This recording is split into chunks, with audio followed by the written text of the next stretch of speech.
नमस्कार, मी मृणाली पिळणकर. तुम्ही पाहत आहात एलएस मराठी. पाहुयात काही महत्त्वाच्या घडामोडी.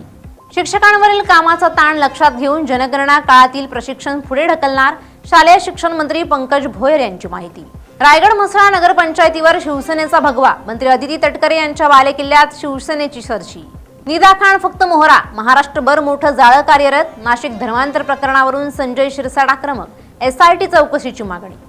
कांदा उत्पादक शेतकरी कांद्याला भाव मिळत नसल्यानं हवालदिल. महायुती कधीच शेतकऱ्यांच्या डोळ्यातले अश्रू पुसणार नाही, जरांगे यांची प्रतिक्रिया. सोलापूर म्हाड्यातील दुसरा भोंदू बाबा पोलिसांच्या जाळ्यात. अनेक राजकीय नेत्यांचं वीरकर महाराजाकडे येणं जाणं असल्याचं उघड. नाशिकमध्ये उन्हाचा पारा चांगलाच वाढला. वाढत्या उष्णतेनं पोल्ट्री व्यवसाय संकटात. बागलाण तालुक्यात उष्माघातामुळे 800 कोंबड्यांचा मृत्यू. हिंगोलीच्या कळमनुरीमध्ये वारंगा परिसरात अवकाळी पावसाची हजेरी. नागरिकांची चांगलीच तारांबळ. हिंगोलीच्या कळमनुरीमध्ये अवकाळी पावसाची जोरदार हजेरी. लग्न सोहळ्यासाठी उभारलेला मंडप वारा पावसानं संपूर्णपणे उडाला.